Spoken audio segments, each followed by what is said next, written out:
Welcome back. You are listening to the home of forbidden romances. Prepare yourself, because tonight's story will leave you breathless. The sound of silk tearing was louder than the thunder rattling the stained glass windows of the cathedral, signaling the end of a dynasty before it had even begun. There was no hesitation, no tremulous pause for dramatic effect, just the brutal, decisive shove of a hand against a chest, sending Julian stumbling backward onto the cold marble steps of the altar. The gasp that tore through the congregation wasn't of awe, but of scandalized horror, a collective intake of breath that sucked the oxygen right out of the cavernous hall. King Cailan stood at the precipice of the dais, his eyes blazing not with the golden warmth of devotion, but with the crimson haze of an alpha challenged, his hand firmly gripping the wrist of the trembling, weeping figure beside him, not Julian but Leo. Julian Valerius, the high beta of the court and the man who had spent all 24 years of his life training to wear the crown of the consort, did not fall. He caught his balance with a grace born of 1,000 etiquette lessons, his heels clicking sharply against the stone. He looked at the man who had been his betrothed since the day they were both in the cradle. He looked at his own younger brother, Leo, a fragile omega whose scent of sugared peaches was currently flooding the hall, triggering the baser instincts of every alpha present. "The wedding is over," Cailan's voice boomed, a command that vibrated in the chests of the observers. "I will not bind my soul to a mule when a thoroughbred stands within my reach. The prophecy demands an heir of power. A beta offers me nothing but mediocrity." The insult was calculated. It was public execution without the blade. Cailan pulled Leo flush against his chest, burying his nose in the omega's scent gland, drunk on the biological imperative that had seized him the moment Leo had entered the hall as the ring bearer. Julian straightened his ceremonial sash. His face was a mask of porcelain indifference, a skill he had honed while Cailan was busy learning to swing a sword. He felt the phantom weight of the crown lifting from his head, replaced by a crushing, suffocating humiliation. But he did not cry. Betas did not dissolve. They endured. "As you command, Your Majesty," Julian said, his voice steady, cutting through the heavy, pheromone-laden air like a scalpel. "I wish you the clarity to survive your choice." He turned on his heel and walked out of the cathedral, the heavy doors groaning shut behind him, sealing his fate as the rejected groom, and sealing the kingdom of Oakhaven into a pact with disaster. The weeks following the Red Wedding, as the tabloids gleefully dubbed it, were a study in contrast. While the palace prepared for the hasty coronation of Prince Leo as the new queen consort, Julian was quietly erasing himself from the narrative. He was stripped of his title as high consort to be, his quarters were moved from the royal wing to the administrative block, and his retinue of servants was reassigned to his brother. To the court, it seemed as though Julian had been banished to the shadows. In reality, Julian had simply gone to work. He sat now in the archives, a dusty, sunless room buried deep beneath the palace, surrounded by towers of parchment and the smell of dry ink. This was his new domain, the Royal Archivist. It was a position usually reserved for elderly scholars, a place to put people the king wanted to forget but couldn't legally execute. The door creaked open. Julian didn't look up from the ledger he was correcting. He didn't need to. He recognized the heavy, restless tread of the intruder. "You missed the morning assembly," King Cailan said. His voice was rough, lacking the imperious boom from the wedding day. "I was not invited, Your Majesty," Julian replied, dipping his quill into the inkwell. "Archivists do not attend council meetings. We merely record the mistakes made after the fact." Cailan stepped into the light of the single oil lamp. He looked exhausted. The Alpha King, known for his vitality and intimidating aura, looked like a man who hadn't slept in a month. His tunic was unbuttoned at the collar, and his eyes were bloodshot. The fated mate bond, the biological rush that had caused him to abandon reason for Leo's pheromones, had begun to settle. The drug was wearing off and the hangover was setting in. "The northern trade route," Cailan grunted, leaning against a stack of crates. "The merchants are threatening an embargo. Leo, the queen, suggested we send them a gift of silk and spices. Julian finally looked up. His eyes, a cool, intelligent gray, met Kaelin's burning gold. The northern clans are a warrior society, Majesty. Sending them silk is calling them soft. They will take it as an insult and burn the trade bridges before sunset. Kaelin ran a hand through his hair, a gesture of frustration that Julian knew intimately. I know. I shouted as much. Leo started crying. He said I was being too aggressive. The council spent the next 2 hours debating how to apologize to the Queen for upsetting him, rather than solving the embargo. Sounds efficient, Julian said dryly, returning to his ledger. Stop it, Kaelin snapped, pushing off the crates and stalking toward the desk. The alpha dominance flared, a wave of pressure meant to subdue. Do not mock me, Julian. You were trained for this. What is the solution? Julian didn't flinch. As a beta, he was biologically resistant to the alpha's command tone. It was one of the reasons the former king, Kaelin's father, had chosen him.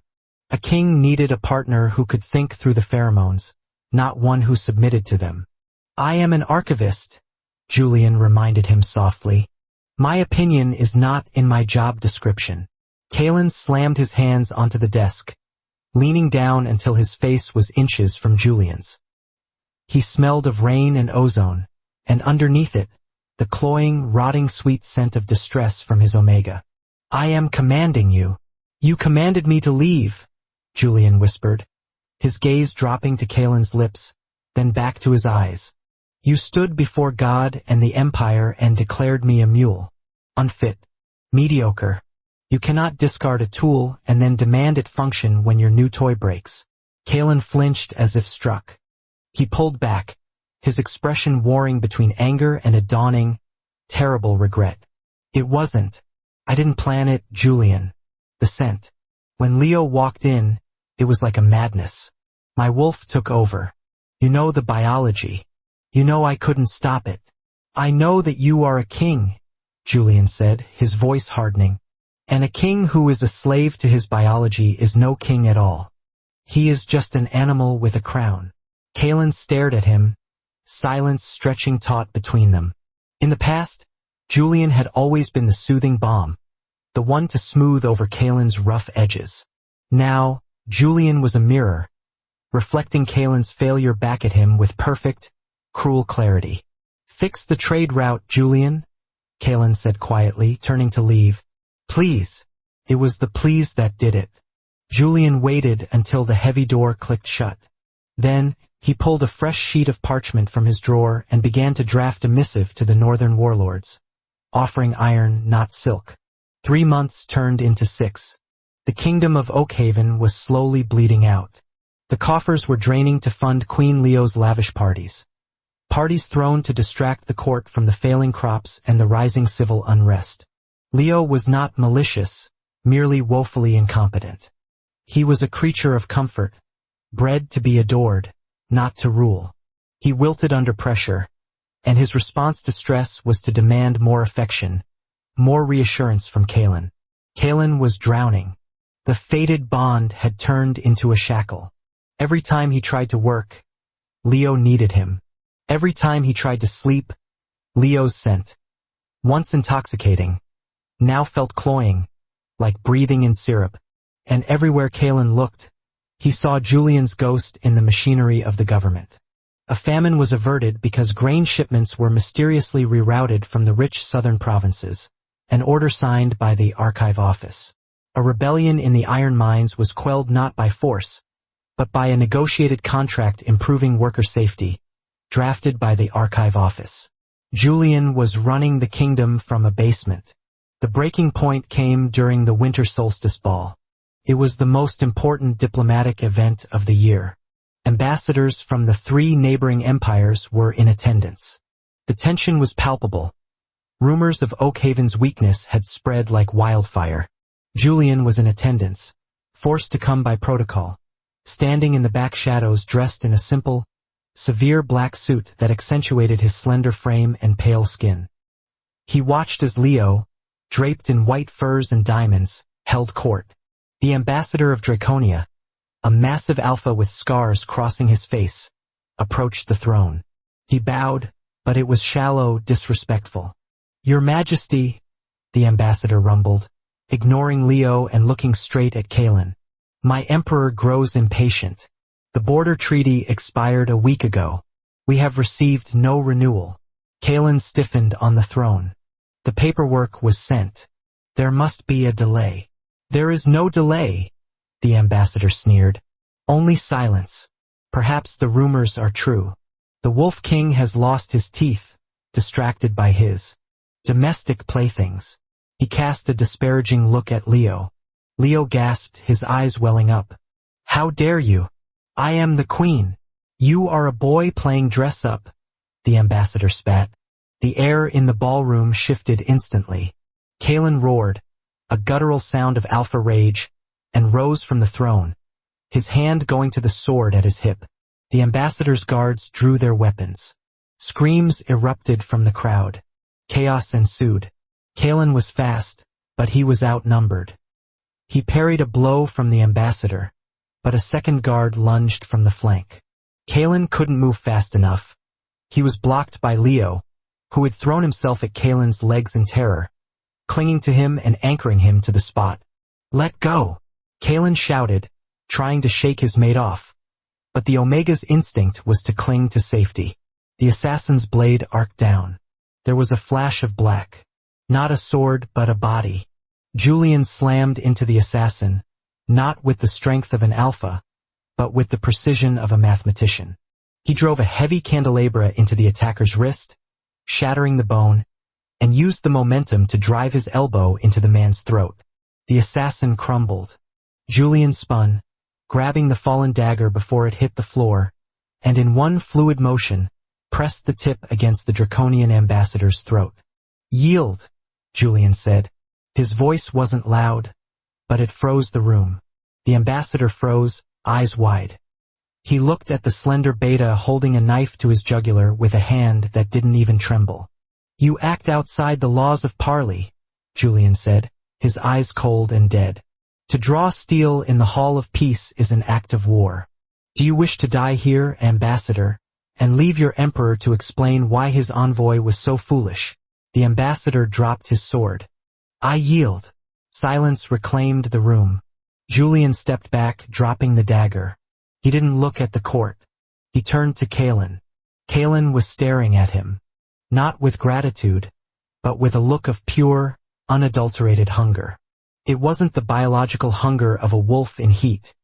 It was the spiritual hunger of a man who had been starving and finally saw bread. Then Julian swayed. A bright red stain was blossoming on the side of his black suit. The assassin's blade had missed Kalen, but it had grazed Julian. "Julian!" Kalen's voice broke. He shoved Leo away, physically pushed his weeping Omega to the floor, and scrambled down the steps of the dais. He caught Julian before he hit the ground. "I'm fine," Julian mumbled, his face turning ashen. "Just a scratch. Ruined the suit. Shame. It was my only good one. Get the physician." Kalen roared, lifting Julian into his arms. "Now. If he dies, I will burn this city to the ground." He carried Julian out of the ballroom, leaving the weeping queen and the stunned court in his wake. He didn't look back.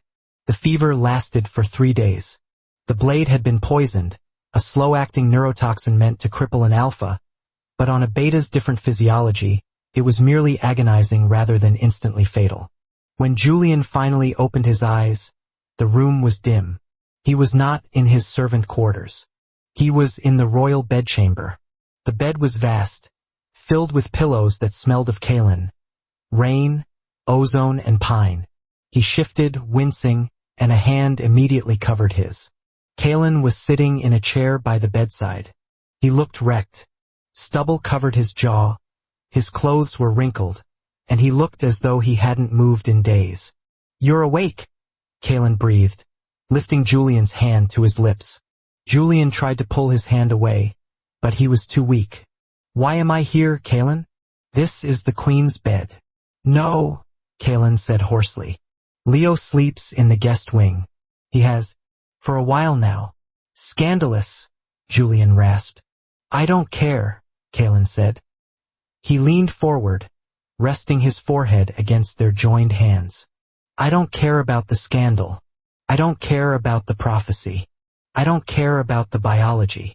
You care about the air, Julian reminded him. You need an alpha or an omega to breed a strong successor. A beta gives you nothing. You gave me a kingdom, Kalen whispered fiercely. I went through the archives, Julian. I saw the logs. Every treaty, every shipment, every law passed in the last 6 months. It was you. It was always you. Kalen looked up, his golden eyes shining with tears. I was drunk on instinct. I let a smell dictate my life. And I hurt the only person who actually sees me. You humiliated me, Julian said. He didn't offer forgiveness. He offered facts. You broke our engagement in front of the world. You chose my brother. I know. Kalen squeezed his hand. And I will spend the rest of my life crawling to make up for it. I am annulling the marriage. Julian froze. You can't. The church can rot. The draconian ambassador, the one you spared, he respects strength. He told me he would only negotiate with the Shadow King. That's you, Julian. You are the Shadow King. Kalen stood up and sat on the edge of the bed, careful not to jostle Julian's wound. I am sending Leo to the summer palace in the south. He will be happy there. There are no politics, only gardens and musicians. He never wanted this, Julian. He wanted the fairy tale wedding, not the marriage. Kalen reached out, his fingers brushing Julian's cheek. I want the marriage. I want the partner. I want the man who stands in front of a blade for a husband who didn't deserve it. Julian looked at him. He saw the alpha who had once been his best friend, the boy he had grown up with, stripped of his arrogance. He saw the regret. But Julian was a beta. He was logical. I won't be your consort, Julian said quietly. Kalen's face fell, crumbling. I understand. I just wanted you to know. I won't be your consort, Julian repeated, his voice gaining strength. I will be your co-ruler. I want the crown. Not the consort's diadem. The king's crown. Equal power. My signature on the laws right beside yours. If I am to clean up your messes, Kalen, I want the title that goes with it. It was an impossible demand. It went against centuries of tradition. A beta had never sat on the Iron Throne as a ruler. Kalen didn't hesitate. Done, he said. And, Julian added, a small vindictive smirk touching his pale lips. I want a public apology. In the cathedral. Where you shamed me. Kalen leaned down, his lips hovering inches from Julian's. The electrical charge between them was different now. It wasn't the overwhelming, drowning wave of pheromones. It was a steady, burning heat. The heat of choice. I will get on my knees in front of the gods and the court, Kalen vowed. And I will beg you to take me back. Good, Julian whispered, finally closing his eyes as exhaustion pulled him back under. Make sure you wear the good suit. I don't want you looking scruffy when I claim what's mine. Kalen stayed by his side as the beta slept. For the first time in months, the Alpha King didn't feel the frantic, hollow pull of the bond. He felt grounded. He felt the storm settle. He realized then that while Leo might have been his biological mate, Julian was his soulmate. And as he watched the steady rise and fall of Julian's chest, Kalen knew that the wolf had finally been tamed. Not by a submissive omega, but by a beta who refused to bow. And that is how the viper tamed the wolf. If you enjoyed seeing Julian take absolute control, destroy that like button. And tell me in the comments, would you forgive a husband who humiliated you for someone else, even if he gave you half the kingdom? I'll be reading your answers. Subscribe for the next chapter. Until then.